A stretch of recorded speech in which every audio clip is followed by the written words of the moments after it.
Oi? Fala pessoal, estamos aqui em mais um vídeo do canal Parlamentando. Meu nome é Alexandre Freitas. Lembrando sempre no início dos nossos vídeos, se você gostar do conteúdo, clica no sininho, se inscreve no canal e ajuda a compartilhar, porque só assim a gente vai conseguir trazer conteúdo de qualidade e fazer ele rodar aí no Brasil inteiro. Glória a Deus. Se você, assim como eu, tem sempre um pé atrás quando o governo quer propor alguma coisa ou nos obrigar a fazer uma outra coisa, eu tenho certeza que você vai gostar desse vídeo e do assunto que a gente vai abordar nele. Eu estou sentindo uma treta!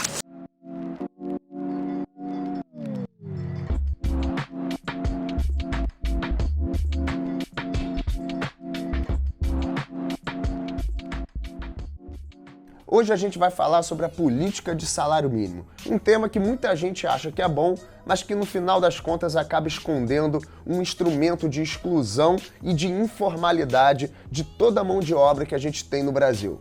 Antes de mais nada, mas afinal de contas, o que é o salário?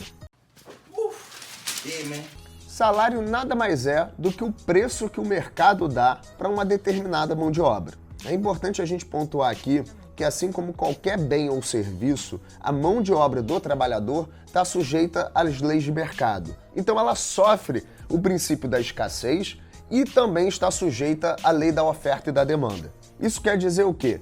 Que quando existe uma quantidade muito grande de trabalhadores para uma determinada mão de obra e uma quantidade menor de emprego, a mão de obra do trabalhador tende a se desvalorizar.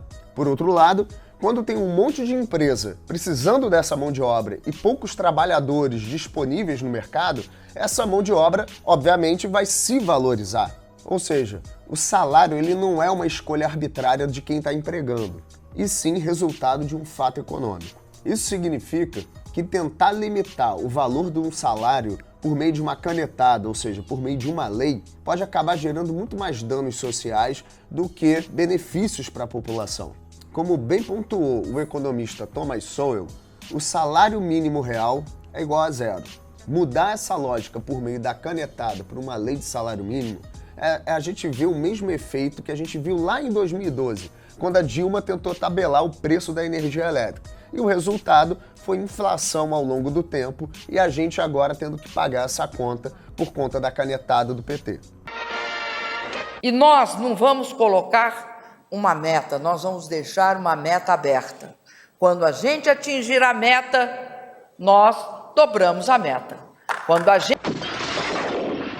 Para ilustrar como é muito ruim essa política de salário mínimo, imagina um jovem com pouca instrução que está tentando entrar no mercado de trabalho. Vamos supor que ele busque um emprego numa padaria. Mas aí o seu padeiro, na hora de contratar ele vai botar ali na caneta o quanto que esse jovem vai conseguir produzir, porque obviamente ele precisa produzir o salário, o ônus trabalhista, ou seja, os encargos trabalhistas que são decorrentes de direitos. Mentira! Mais o lucro do padeiro que está empregando esse jovem. Quando o padeiro for colocar no papel, se esse jovem não tiver a qualificação necessária para produzir esse valor suficiente para gerar inclusive lucro, obviamente ele não vai contratar. E o resultado disso é mais um jovem sendo jogado na informalidade ao invés dele ser contratado para o empreendedor. Para ilustrar ainda mais essa ideia, imagina uma escada, onde os primeiros degraus são as remunerações possíveis para uma determinada mão de trabalho. O que o salário mínimo faz, na verdade, é quebrar esses primeiros degraus e estabelecer o início da escada um pouco mais acima. Isso quer dizer o quê? Que quem tem perna curta ou então está começando agora, não vai conseguir nunca acessar esses degraus de remuneração mais alta. Enquanto aquelas pessoas que já estão há mais tempo no mercado de trabalho têm uma vantagem sobre essas pessoas, essa mão de obra inicial. Um estudo da FGV conseguiu constatar que 25% dos jovens brasileiros figuram na categoria do nem-nem, ou seja, nem estudam e nem trabalham. E isso, obviamente, é fruto dessa política perniciosa de salário mínimo, que acaba destruindo os primeiros degraus para aqueles que são mais jovens. Ok, mas agora surge a pergunta. Se os efeitos dessa política são tão ruins, por que afinal de contas, criaram isso num primeiro momento? Para responder essa pergunta, a gente precisa voltar no tempo. Lá para o iniciozinho do século XX. Naquela época, era normal no mundo a gente ter grupos sectários defendendo que etnias seriam mais superiores do que outras. E por conta disso, foi preciso criar por meio do Estado uma cláusula de barreira para evitar o desenvolvimento dessas etnias que eram consideradas inferiores por esses grupos. E quando você impede o acesso desse grupo menor, ou seja, considerado inferior, ao mercado de trabalho, você naturalmente controla tanto a reprodução desses grupos, como também a qualidade de vida e a sobrevivência dessas pessoas. Em países como Estados Unidos, Austrália, África do Sul e vários outros, essa cultura do piso salarial ganhou força diante de movimentos racistas. E a ideia era muito simples. Quando você cria essa cláusula de barreira lá em cima, os trabalhadores da raça inferior não seriam capazes de conseguir produzir o suficiente para pagar esse salário, graças à sua baixa qualificação e exclusão social. Esses fatos históricos são amplamente relatados por economistas como Jeffrey Tucker e Thomas Sowell. E o desemprego causado por essa política excludente de salário mínimo não é relatado exclusivamente por autores liberais.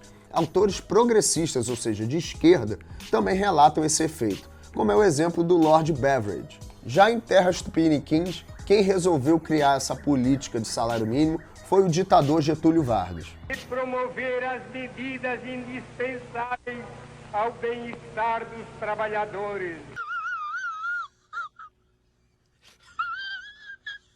E todos nós sabemos que Vargas era um entusiasta de ideias fascistas. Que merda, hein?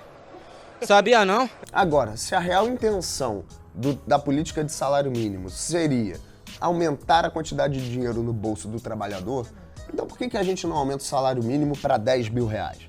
É porque todo mundo sabe que no final das contas, o único resultado disso seria mais desemprego de milhões de trabalhadores. E falando em salário mínimo de 10 mil reais, você sabia que os suíços já negaram em plebiscito popular um piso salarial? É isso mesmo. A Suíça, que é um dos países mais desenvolvidos do mundo, ela não possui uma política nacional de salário mínimo.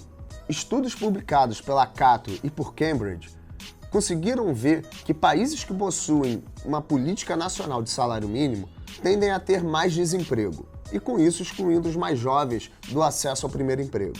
Agora, voltando para o Brasil, você sabia que o índice de desemprego está próximo dos 15%? E mesmo assim, dentre os ocupados, a taxa de informalidade, ou seja, aqueles que não têm carteira assinada, está próxima dos 40%.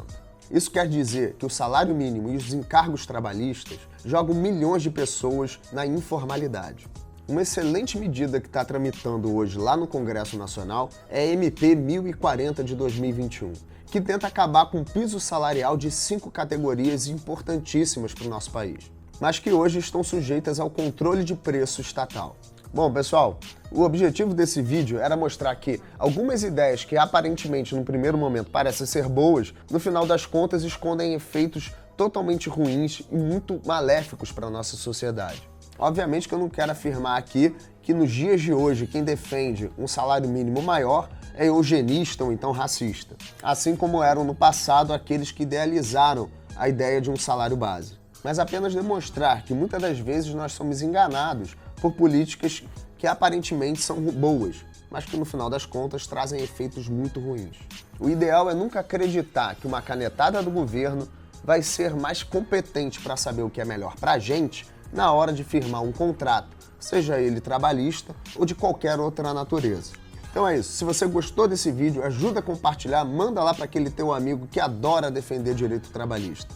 Paternalismo no nosso país não tem mais espaço. Achar que um gravatado de Brasília é mais competente para dizer quanto que um empreendedor de um pequeno comércio pode pagar para um jovem recém-formado é regredir no tempo. E a gente precisa mudar isso.